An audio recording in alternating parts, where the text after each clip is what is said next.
Hello friends, இன்னைக்கு நம்மளோட இந்த வீடியோல குழிப்பணியாரம் எப்படி செய்யலாம் அப்படிங்கறது பார்க்கலாம். இது ரொம்பவே நல்லா வந்திருக்கு. எப்படி வந்திருக்கு அப்படினு நான் இப்போ உங்களுக்கு காட்றேன். இது இனிப்பு பணியாரம்.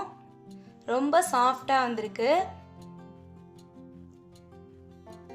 வாசமும் ரொம்பவே நல்லா இருக்கு. உரப்பு பணியாரம் எப்படி வந்திருக்கு அப்படினு பார்க்கலாம். இதுவுமே ரொம்ப நல்லா வந்திருக்கு. இதுக்கு சைடு டிஷ்ஷா சட்னி ரொம்ப நல்லாவே ட்ரை பண்ணியிருக்கேன். நீங்களும் இது போல் ட்ரை பண்ணி பாருங்கள். குழிப்பணியார சட்டி இல்லாதவங்க இது மாதிரி ட்ரை பண்ணி சாப்பிடுங்க. நமக்கு டேஸ்ட்டு நல்லா வந்திருக்கு. பாத்திரம் இல்லை அப்படின்னு கவலைப்பட வேணாம். இது மாதிரி நம்ம ட்ரை பண்ணி சாப்பிட்டுக்கலாம். இப்போ நம்ம இதுக்கு தேவையான மாவு எடுத்துக்கலாம். இது இட்லி மாவு தான். சேம் நம்ம மாவு அரைச்சி 8 மணி நேரம் வெளியில் புளிக்க வச்சு எடுத்துக்கிட்டேன். இந்த மாவுக்கு நான் சேர்த்துக்கிட்டது ரேசன் அரிசி தான் சேர்த்துக்கிட்டேன்.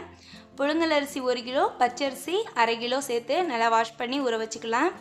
வேறு ஒரு பாத்திரத்தில் வெள்ளை உளுந்து 400 கிராம், அது கூடவே 1 ஸ்பூன் வெந்தயம் சேர்த்து அதையும் நல்லா வாஷ் பண்ணிவிட்டு அதையும் ஊற வச்சுக்கலாம். இது ரெண்டையுமே 5 மணி நேரம் நல்லா வாஷ் பண்ணிவிட்டு ஊற வச்சு எடுத்துக்கணும். சேம் நம்ம இட்லிக்கு எப்படி மாவு அரைப்போமோ அதே மாதிரி அந்த மாவையும் அரைச்சி எடுத்துக்கலாம். அரைச்சி கரெக்டாக 8 மணி நேரம் புளிக்க வச்சு வெளியிலே வச்சிடணும். ஃப்ரிட்ஜில் வைக்க வேணாம். 8 மணி நேரம் வெளியிலே வச்சோம் அப்படின்னா இது மாதிரி நமக்கு புளிச்சு வந்துடும். இப்போ நம்ம இது ரெடி பண்ணலாம். இன்றைக்கி நம்ம உரப்பு இனிப்பு 2 ட்ரை பண்ணுறோம். அதனால் 2 பாத்திரத்துக்கு மாவை பிரித்து எடுத்துக்கலாம்.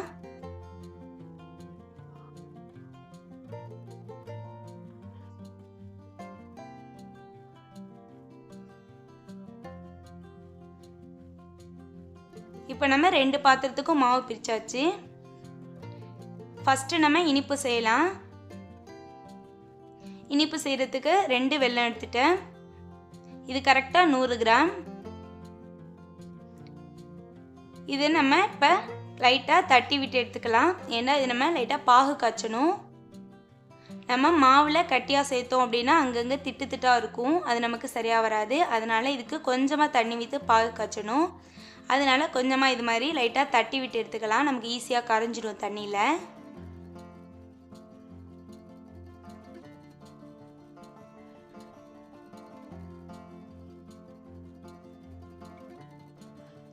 நம்ம வெள்ளை இருந்தால் வெள்ளை சேர்த்துக்கலாம். அப்படி இல்லை அப்படின்னா நாட்டு சக்கரை இருந்தாலும் சேர்த்துக்கலாம். அதுவும் நல்ல ஒரு டேஸ்ட்டு கிடைக்கும். இப்போ நம்ம தட்டின வெள்ளத்தை ஒரு பாத்திரத்துக்கு மாற்றிக்கலாம்.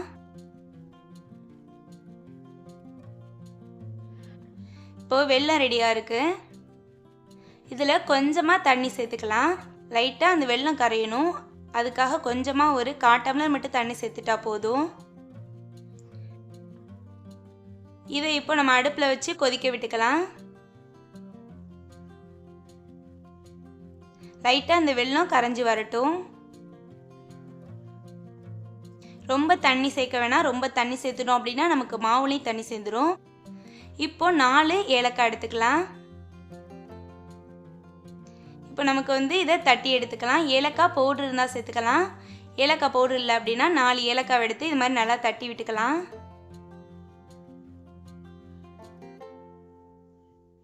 இப்போ நான் நல்லா தட்டிட்டு இதில் உள்ள எதல் எல்லாத்தையுமே எடுத்துடலாம். ஏன்னா நமக்கு சாப்பிடும்போது அங்கங்கே திட்டு திட்டாக இருக்கும். அதனால் இந்த எதெல்லாம் நமக்கு வேணாம். இந்த எதல் எல்லாத்தையுமே ரிமூவ் பண்ணிவிட்டு இந்த ஏலக்காவில் உள்ள விதை மட்டும்தான் நமக்கு தேவைப்படுது. அதை மட்டுமே நம்ம மாவில் சேர்த்துக்கலாம். ஒரு பக்கம் நமக்கு பாகு ரெடி ஆகிடுச்சு. நமக்கு பார்க்குறதுக்கு தேன் மாதிரி இருக்கும் அந்த லிக்விட் ஃபார்மு. ரொம்ப தண்ணியாக இருக்க வேணாம். ஏன்னா நமக்கு மாவு ரொம்ப தண்ணியாக போயிடும். அதனால் கொஞ்சம் கவனமாக கொஞ்சமாக தண்ணி சேர்த்து காய்ச்சினாலே போதும். இப்போ பாகு ஆறிடுச்சு. இதை வடிகட்டி மாவில் சேர்த்துக்கலாம். ஏன்னா நமக்கு வெள்ளத்தில் லைட்டாக தூசி இது மாதிரி இருக்கும். அதனால் இதை வடிகட்டி சேர்த்துக்கலாம். சேர்த்துட்டு நம்ம ஃபஸ்ட்டு மாவை மிக்ஸ் பண்ணிவிட்டு செக் பண்ணிக்கலாம். இனிப்பு கொஞ்சமாக உப்பு சேர்த்துக்கலாம். கொஞ்சமாக உப்பு சேர்த்துட்டு வந்தால் நமக்கு இனிப்பு எடுத்து காட்டும்.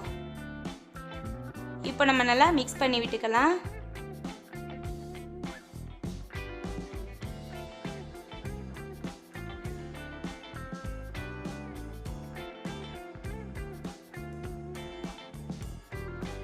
மிக்ஸ் பண்ணிவிட்டு ஒன் டைம் நம்ம செக் பண்ணி பார்த்துக்கலாம்.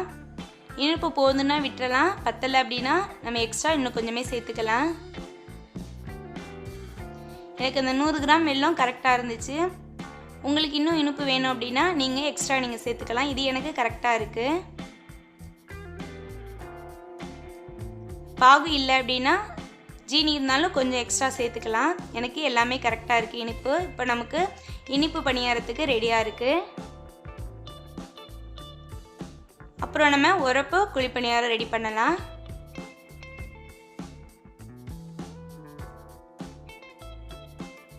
இது ரெடி பண்ணுறதுக்கு பாத்திரம் ஒன்று அடுப்பில் வச்சுட்டு கொஞ்சமாக எண்ணெய் சேர்த்துக்கலாம். எண்ணெய் சூடாகட்டும். எண்ணெய் சூடானதும் கடுகு போட்டுக்கலாம். கடுகு லைட்டாக பொரிஞ்சதுக்கப்புறம் வெள்ளை உளுந்து சேர்த்துக்கலாம். இது கூடவே 1 ஸ்பூனு கடலைப்பருப்பு சேர்த்துக்கலாம். அடுப்பு சிம்லே இருக்கட்டும். 1 காஞ்ச மிளகாய் எடுத்து அதை பொடி பொடியாக கட் பண்ணி அதையும் சேர்த்துக்கலாம். இது எல்லாமே லைட்டாக பொரிஞ்சு வரட்டும். கருக விடக்கூடாது. நமக்கு அடுப்பு வந்து ரொம்பவே சிம்மில் இருக்கணும். இது லைட்டாக பொரிஞ்சு வந்தால் போதும். இந்த டைமில் பொடியாக நறுக்குன சின்ன வெங்காயம் இந்த அளவு எடுத்துக்கலாம். இதையுமே அதில் சேர்த்துடலாம். இப்போ வெங்காயத்தை சேர்த்து நல்லா மிக்ஸ் பண்ணி விட்டுக்கலாம். வெங்காயம் ரொம்ப வதங்க தேவையில்லை. லைட்டாக அந்த வெங்காயத்தோட பச்சை ஸ்மெல் மட்டும் போனால் போதும். அப்போது தான் நமக்கு குழிப்பணியாரத்துக்கு சாப்பிடும்போது நமக்கு நல்ல ஒரு டேஸ்ட் கிடைக்கும். இப்போ அந்த வெங்காயத்துக்கு தேவையான உப்பு சேர்த்துக்கலாம். இது இன்னும் கொஞ்சமே லைட்டாக வதக்கி விடலாம்.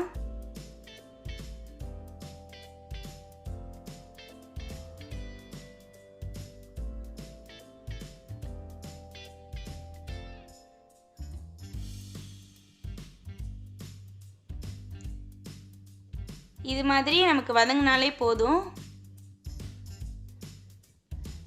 இந்த டைமில் பொடியாக நறுக்குன கருவேப்பிலை சேர்த்துக்கலாம்.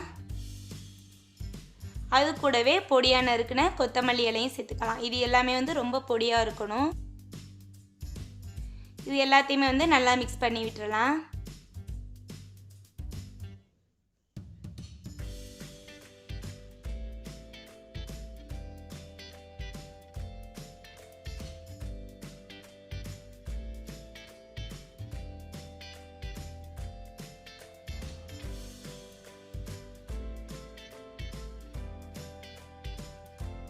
இதை அப்படியே எடுத்து நம்ம எடுத்து வச்சிருக்க மாவில் சேர்த்துக்கலாம்.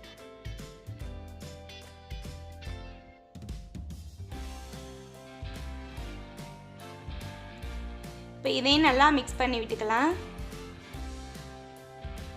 இந்த உரப்பு குழிப்பணியாரத்துக்கு தேவையான அளவு உப்பு சேர்த்துக்கலாம்.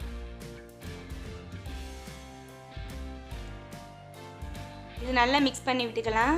நமக்கு உரப்புக்கு கொஞ்சம் உப்பு எக்ஸ்ட்ரா இருந்தால் தான் நல்லாயிருக்கும். இனிப்புக்கு லைட்டாக உப்பு சேர்த்துட்டாலே போதும்.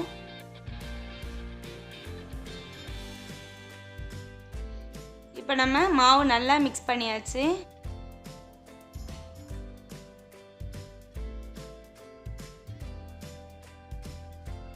இப்போ நமக்கு 2 மாவுமே ரெடியாக இருக்குது.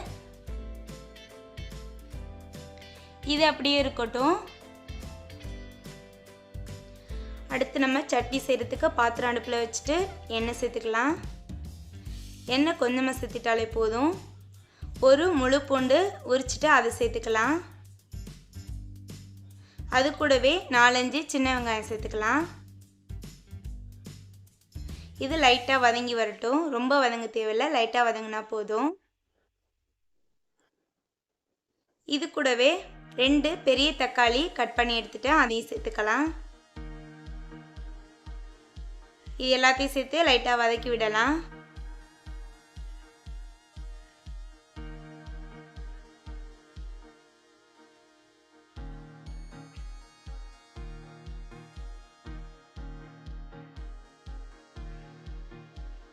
நமக்கு காரத்துக்கு தகுந்தாப்புல மிளகா சேர்த்துக்கலாம். நான் இன்றைக்கி 4 மிளகா சேர்த்துருக்கேன். கொஞ்சம் காரமாக இருந்தால் தான் நமக்கு நல்லாயிருக்கும்.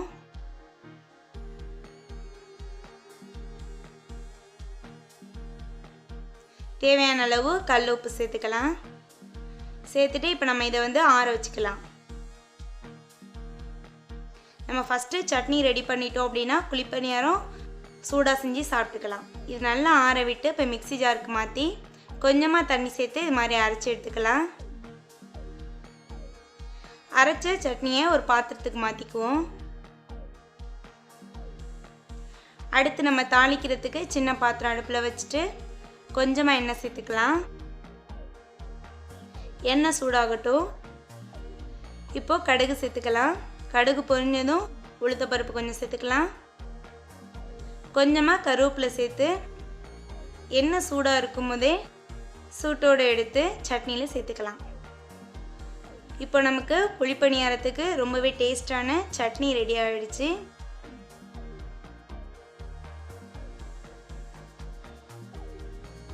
இந்த சட்னி அப்படியே இருக்கட்டும். இப்போ நம்ம அடுத்து பணியாரம் செய்கிறதுக்கு உரப்பு பணியாரத்தை எடுத்துக்கலாம். ஃபஸ்ட்டு மாவு எடுத்துக்கலாம்.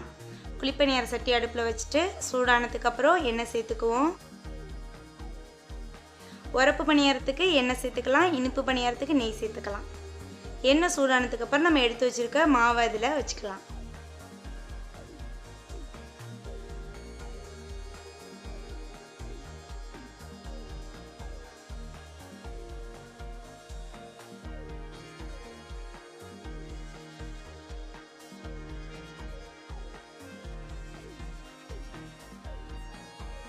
மாவு எல்லாமே சேர்த்தாச்சு.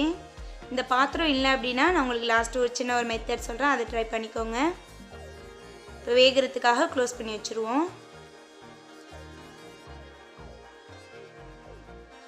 இப்போ ஓப்பன் பண்ணலாம். இப்போ நமக்கு மாவு வெந்துடுச்சு. இந்த டைமில் சின்ன ஒரு குச்சி எடுத்துகிட்டு இதை திருப்பி விட்டுக்கலாம். நமக்கு ரொம்பவே சூப்பராகவே வெந்து பொன்னிறமாக அழகாக வந்திருக்கு.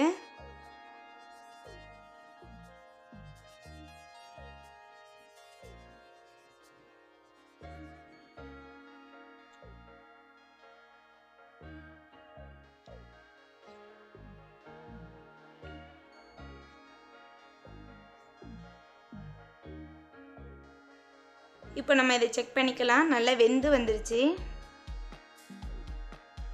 மாவு இல்லாமல் சுத்தமாக நல்லா வெந்து வந்துருச்சு.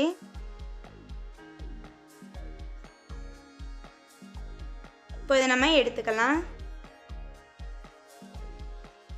நான் வாழையில் ரெடியாக கட் பண்ணி வச்சுருக்கேன். அதில் எடுத்து இதை வச்சுக்கலாம். நமக்கு ரொம்பவே சூப்பரான டேஸ்டான உரப்பு குழிப்பணியாரம் ரெடி ஆகிடுச்சு. இதே போல் ஃபுல்லாமே நம்ம ஊற்றி எடுத்துக்கலாம்.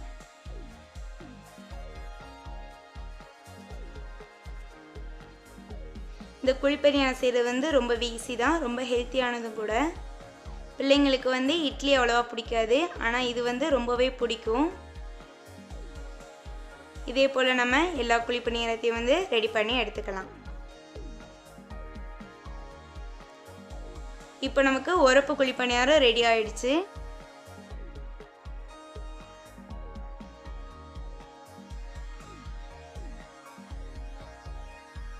அடுத்து நம்ம இனிப்பு குழிப்பணியாரம் ரெடி பண்ணிக்கலாம்.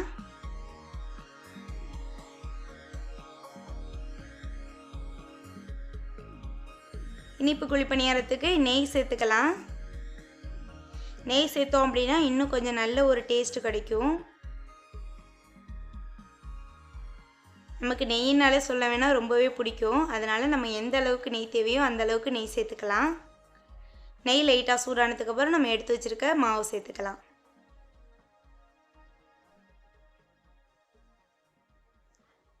இந்த நெய் ஊற்றி இனிப்பு குழிப்பணியாரம் ரெடி பண்ணும்போது நமக்கு நல்ல ஒரு வாசம் கிடைக்கும். டேஸ்ட்டும் ரொம்பவே சூப்பராக இருக்கும். ஏன்னா நம்ம அதில் ஏலக்காய் தான் நசுக்கி போட்டிருக்கோம். அதனால் ரொம்ப ஒரு டேஸ்ட் இருக்கும். இப்போ இதை க்ளோஸ் பண்ணி விட்டுறலாம். இப்போ நமக்கு நல்லா வதங்கி வந்துடுச்சு. இப்போ நம்ம திருப்பி விடலாம். இனிப்பு குழிப்பணியாரத்துக்கு இது மாதிரி இன்னும் கொஞ்சம் டார்க்காக தான் கலர் இருக்கும்.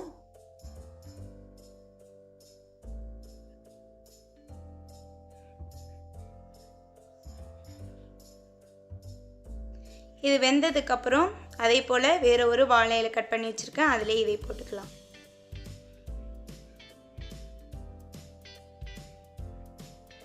இதே போல் எல்லாத்தையுமே எல்லா குழிப்பணியாரத்தையும் ரெடி பண்ணி அதிலே நம்ம வச்சுக்கலாம். இப்போ நமக்கு ரொம்பவே டேஸ்டான ஹெல்த்தியான இனிப்பு குழிப்பணியாரமும் ரெடி ஆகிடுச்சு. ரெண்டுமே ரொம்ப நல்லா வந்திருக்கு.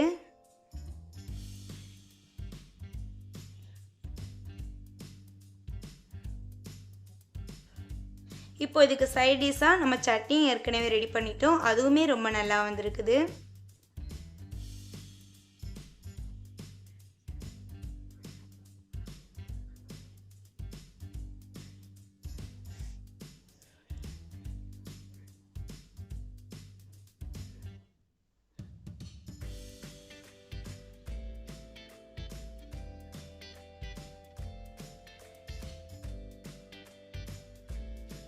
இந்த 2 குழிப்பணியாரமே வந்து நல்ல ஒரு டேஸ்ட்டில் வந்திருக்கு. இதை நம்ம இப்போ சாப்பிட்டு பார்க்கலாம் எப்படி வந்திருக்கு அப்படின்ட்டு. நல்ல ஒரு டேஸ்ட்டாக இருக்குது. கண்டிப்பாக நீங்களும் ட்ரை பண்ணி என்ஜாய் பண்ணுங்கள். நம்ம குழிப்பணியாரம் வந்து எல்லாருக்குமே ரொம்ப பிடிக்கும். அதனால நம்ம கண்டிப்பாக இதை ட்ரை பண்ணி சாப்பிடலாம். ஹெல்த்தியான ரெசிபியும் கூட.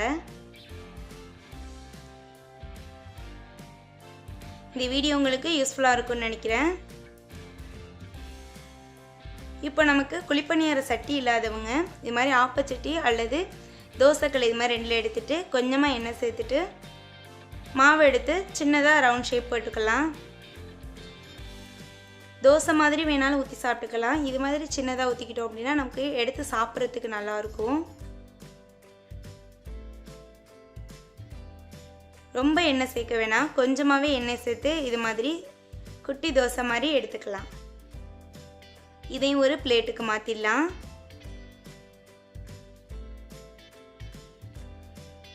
அதே போல் கொஞ்சமாக நெய் சேர்த்து அந்த இனிப்பு குழிப்பணியாரத்துக்குள்ள மாவையும் வந்து இதிலே சேர்த்துக்கலாம்.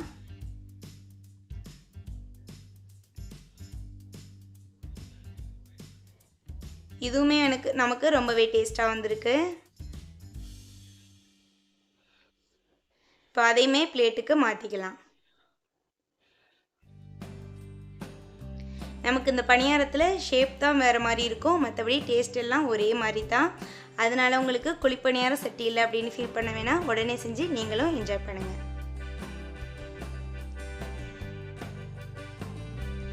இந்த வீடியோ உங்களுக்கு யூஸ்ஃபுல்லாக இருக்குன்னு நினைக்கிறேன். அப்படி உங்களுக்கு யூஸ்ஃபுல்லாக இருந்துச்சு அப்படின்னா மறக்காமல் லைக் பண்ணுங்கள் அண்ட் சப்ஸ்கிரைப் பண்ணுங்கள்.